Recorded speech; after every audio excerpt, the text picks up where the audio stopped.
And I am delighted to join to have a look at all of those newspapers this evening. Justine Greening, the former Cabinet Office Minister, who is now the founder of the Social Mobility Pledge. Good evening to you, Justine. Evening, how are you? Yes, very well. And Mary Creagh is also with us, former Labour Shadow Cabinet Minister. Let's just start by talking about the big new announcement that we've been hearing about from the Chancellor in the morning. Justine, this £2 billion jobs fund to help the young. Is that the right target for the Chancellor's cash? Well, it is important that he takes steps to help what will be 1 million young people who are leaving the education system one way or another over the next few weeks and months, so that their careers don't stall before they've even started. I think the big question for the government is not just what it does in the short term to help these young people, but what the longer term strategy is that can genuinely help level up Britain. And we are seeing shifts on the economy in relation to the green economy and also in relation to the tech economy.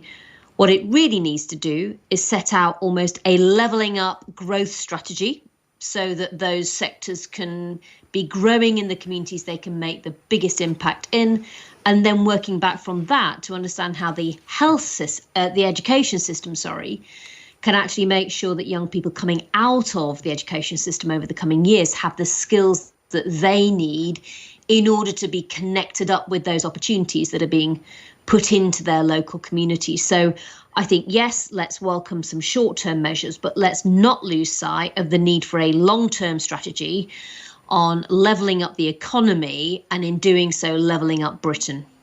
Mary Creagh, what's your take on this? Well, there's no doubt that we are facing an absolute jobs catastrophe. I mean, if you think that 11 million people over the last 3 months have had their incomes supported by the Chancellor one way or another through universal credit or the jobs furlough scheme, and when you think that last Wednesday 12,000 people on one day found out that they were at risk of losing their jobs, I mean, it really is a very, very tricky time for the country and a time of great anxiety for people who are now in insecure work. So he's right to basically to focus on the young, as Justine says. They are the ones who suffer the long-term scarring effects of entering the labour market during a recession. The question is this enough? Is it for long enough? Because the truth is we're through the first wave of the COVID pandemic, but we have no idea what is going to happen next. Is it going to be lots of little local lockdowns? Is it going to be a second wave? And really, it's that uncertainty that is crippling business investment. So it's great that we've got this scheme for young people. I would question the scale of the Chancellor's ambition. It is ambitious, this £3 billion for the Green Insulation Fund. That's all great, and it will create jobs across the country in every town and every city.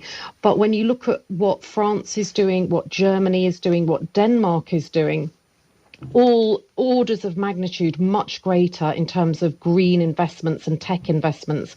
There have been stuff announced previously last year on, electric charging points and things like that. But really, is this going to be enough? And we've seen him do essentially 3 budgets in about 3 weeks in March. We could see the same thing happen again when we're back in September or October. Yeah, because the worry is, isn't it, that when the furlough scheme does come to an end in the autumn, many of those people who are being perhaps artificially kept in jobs almost will start to lose their jobs, and that then these schemes are really going to be facing huge numbers of people who are going to be out of work. A tsunami of unemployment. That's right. And, we know this is a huge moment of social and economic dislocation. We've all lived, worked, socialised in ways that we didn't think were possible in February. And our behaviour has changed very, very quickly. The question is, what do we need to do to change for the forthcoming crisis, the next wave of the coronavirus crisis, but also the climate, the global heating crisis that is coming. We need scale, action and change in every sector and corner of our economy. Does this announcement do that? It's great, but where will those young people be working, and what's to stop them being exploited when they go into those jobs? Will these lead to real jobs in the new green economy? That's what I want to see, and the tech economy.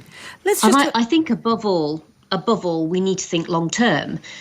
You look at the challenges. I mean, I experienced them in my own family. My dad lost his job in the 1980s in the steel industry when I was growing up in Rotherham. And in a way, the difference between the area I grew up in, which was South Yorkshire, and the Northeast, was that the Northeast had huge investment by Nissan and the car industry that allowed a whole generation of workers to transition their skills from one sector to a new sector that was growing. What we now need to do is make sure that those new sectors that will be becoming a much bigger part of our economy over the next 10, 20 years are ones that can lift communities that have been locked out of opportunity.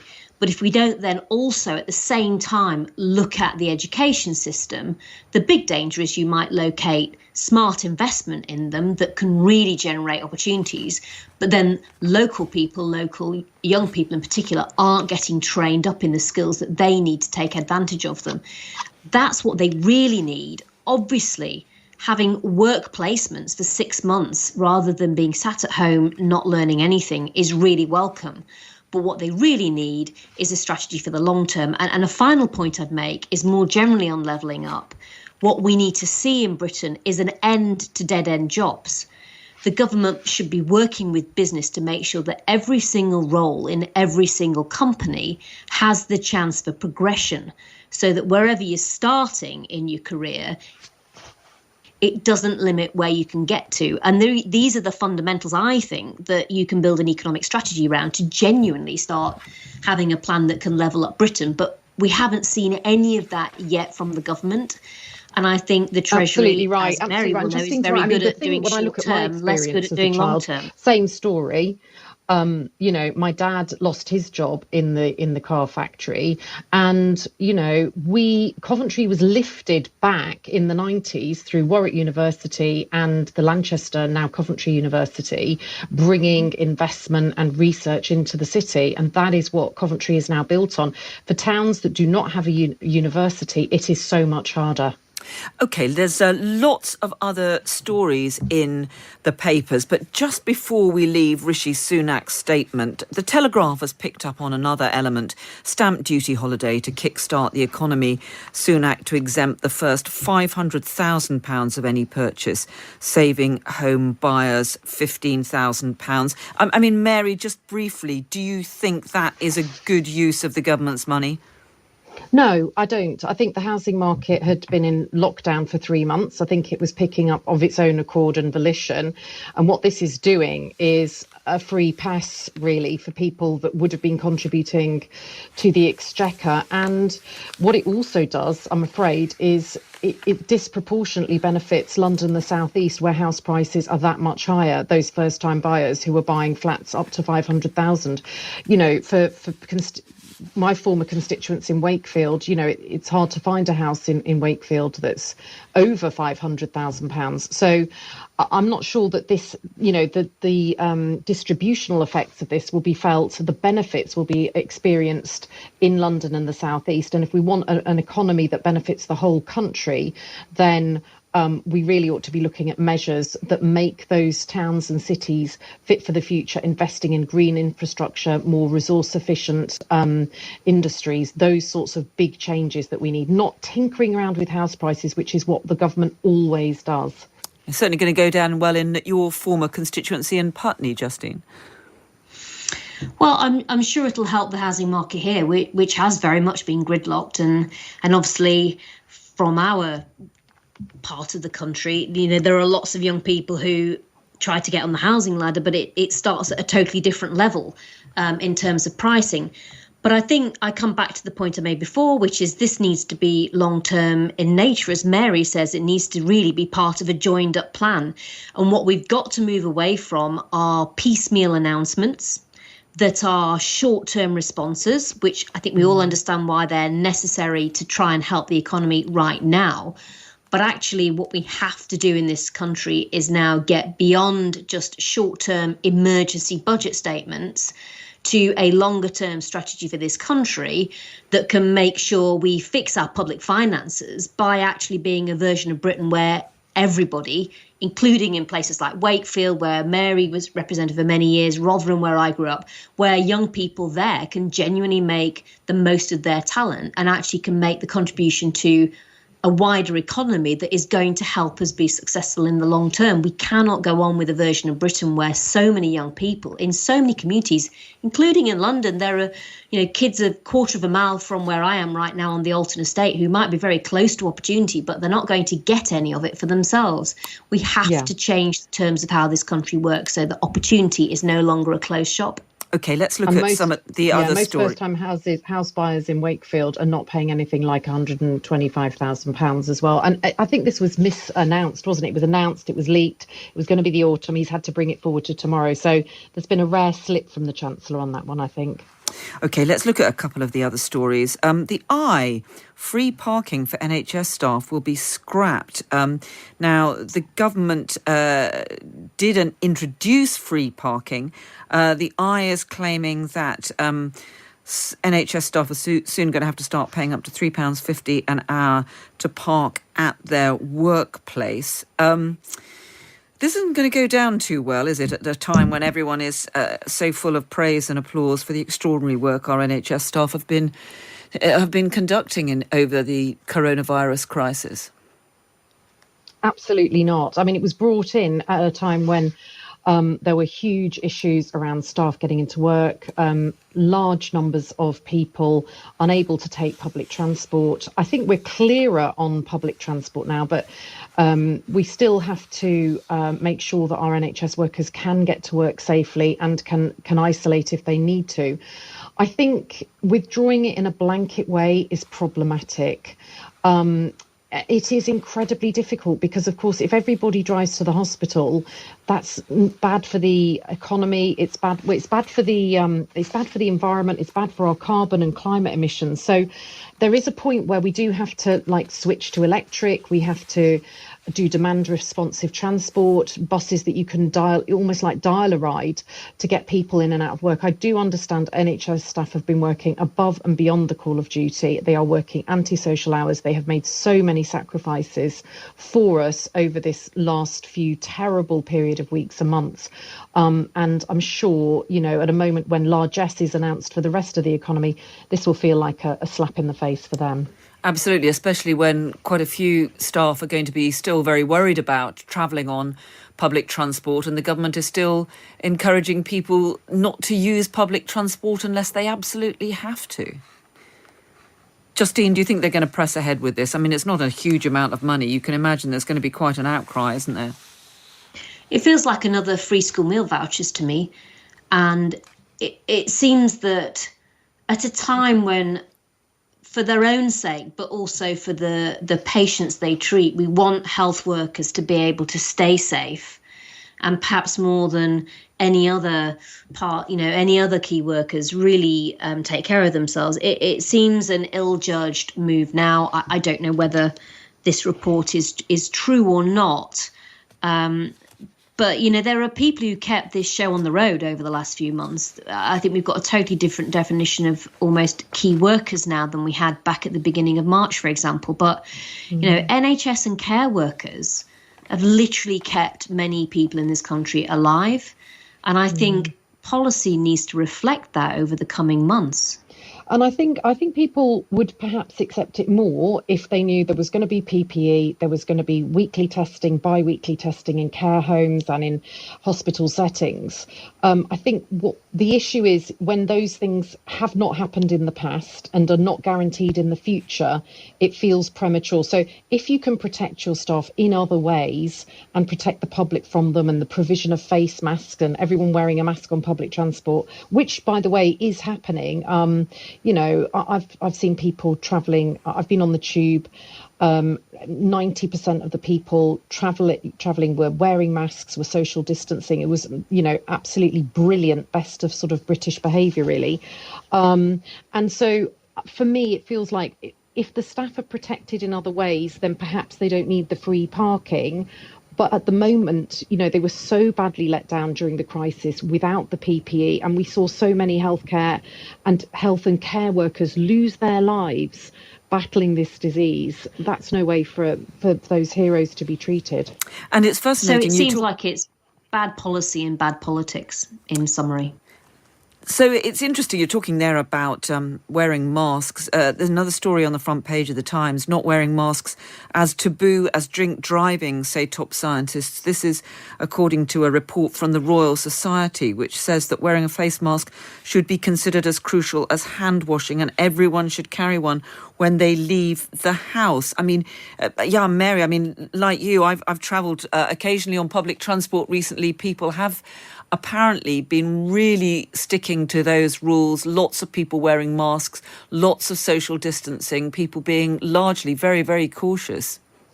I know, it's one of those behavioural things, isn't it? At the beginning, you remember Sage saying, the British will never social distance. It's just not what we do. And then, we went into lockdown. We all stayed home for 8 weeks. Well, most of us did. And this thing about you set out the rules, you tell us what it's for, you make it part of a national, almost an act of patriotism, and people will do it. And I hope it doesn't become like the culture wars we're seeing either with in Brazil, Jair Bolsonaro weakening the mask legislation, or Trump saying, I'll never wear a mask except perhaps I look quite handsome in it. So in the UK, it seems that we understand the masks. We know they're for other people. They may be able to protect us in some situations. And now the scientists are saying, look, this is part of the fight. It's not a silver bullet. There is no silver bullet. But if this is one of the arms in our defence, then for goodness sake, let's get on and use it. And people are like, yeah, I'm cool with that. Justine, what about another story on the front page of The Guardian? Cut back exams or risk pupils' health, say heads. This says that thousands of head teachers across England are saying exams should be cut back in 2021 amid fears of a mental health crisis amongst pupils who've lost months of learning because of COVID-19. Do you think that is something which the government should consider? I think the government's going to have to look at how realistic its plans are for children and young people to catch up the months of education that they've lost during the coronavirus lockdown. As things stand, there's an initial 1 billion extra investment for schools over the coming year. Of that, 650 million is general for all schools to use, and 350 million is for private tutoring for more disadvantaged, less privileged students. But I think the big question is that going to be enough? And then in relation to that, what does that then mean for exams next year? And as things stand, it seems that the plan is to allow schools to simply work this through for themselves. And I think what we're seeing is a debate that probably does need to start within the education system about how do we actually deal with the aftermath of the schools shutdown. And it is not going to be simple enough to just say, well, here's a little bit of money. Incidentally, less than museums and theatres got this week, which was 1.5 billion. So I think we should expect to see more announcements, hopefully, from Rishi Sunak and the Treasury in relation to education investment over the coming months. And I certainly hope that if there is nothing forthcoming in the statement tomorrow, that by the time we get to autumn, we will see something. I think Treasury has a long-standing aversion to investing in education. I certainly felt that it didn't understand how to value investment in people when I was Education Secretary. And I worry that Rishi Sunak needs to make sure he reforms his own department in order that he doesn't just get the usual raft of short-term measures in response to a recession that the Treasury has given Gordon Brown, David Cameron and George Osborne, and pretty much every chancellor facing a downturn. that's ever sat in that role. What it needs to do and what he needs to challenge it to do is this long-term plan. But that absolutely has to start with investing in young people and investing in education. And it's striking that at a time when China and Asia are ramping up investment in higher education and their universities are rising up the league tables, actually the debate in Britain this week is whether we should scale back the numbers of young people, particularly from less privileged backgrounds, who are going to university. So I think there is an absolutely crucial debate to be had about making sure we invest in young people and this country's biggest asset, which is people, because that is how we're going to actually lift the economy in the long run. Okay. Well, I've got one of those young people actually downstairs, not knowing whether they're going to be sitting their A-levels. It has been hugely demotivating for kids not sitting their A-levels last year. But the head teachers are right that the public health crisis of COVID is going to be followed by a mental health crisis amongst children and young we're people. going to have to leave it there. I'm so sorry to interrupt. Fascinating discussion. Mary Craig, Justine Greening, thank you both very much indeed for joining us here on Times Radio.